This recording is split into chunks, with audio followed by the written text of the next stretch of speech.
कि आप थोड़े बुजुर्ग हो रहे हैं, आइए आपको मैं अपने साथ ले चलता हूँ, मुझ पे बैठ जाइए। हनुमान जी ने फिर से कहा कि मैं अभी अपना जाप खत्म करूँ, उसके बाद आऊंगा, आप चलिए मैं आता हूँ। गरुड़ निकल गए। गरुड़ पूरे स्पीड से उड़ के वापस विष्णु जी के पास वैकुंठ धाम पहुंचे।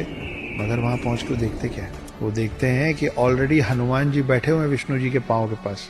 ये पूछते हो कि प्रभु मुझे कैसे याद किया। गरुड़ को समझ में नहीं आया कि मैं इतने वेग से उड़ के आया हूँ, मुझसे पहले हनुमान जी पहुंचे तो पहुंचे कैसे। और उनके दिमाग में एक और सवाल था कि अगर हनुमान जी यहाँ पहुंच भी गए थे तो द्वारपाल जो उस दिन सुदर्शन चक्र थे वो हनुमान को अंदर कैसे आने दिए। सुदर्शन चक्र ने हनुमान को विष्णु जी के पास आने से रोका क्यों नहीं। तो खोज शुरू हुई कि सुदर्शन चक्र है कहाँ, द्वारपाल सुदर्शन चक्र अगर द्वार पे नहीं है तो गया कहाँ। विष्णु जी मुस्कुराए और हनुमान जी बोले, हे हनुमान कहाँ है मेरा सुदर्शन। हनुमान जी ने मुंह खोला और मुंह के अंदर से सुदर्शन चक्र निकला।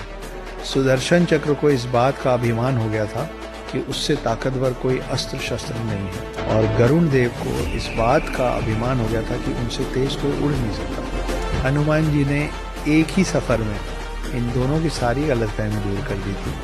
वो अस्त्रों में सर्वश्रेष्ठ सुदर्शन चक्र को निगल गए थे और गरुड़ से पहले विष्णु जी के पास पहुंच गए थे। ये हैं हमारे हनुमान। कि आप थोड़े बुजुर्ग हो रहे हैं, आइए आपको मैं अपने साथ ले चलता हूँ, मुझ पे बैठ जाइए। हनुमान जी ने फिर से कहा कि मैं अभी अपना जाप खत्म करूँ, उसके बाद आऊंगा, आप चलिए मैं आता हूँ। गरुड़ निकल गए। गरुड़ पूरे स्पीड से उड़ के वापस विष्णु जी के पास वैकुंठ धाम पहुंचे।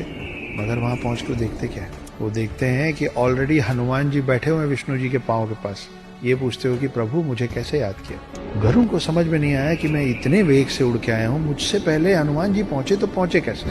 और उनके दिमाग में एक और सवाल था कि अगर हनुमान जी यहाँ पहुंच भी गए थे तो द्वारपाल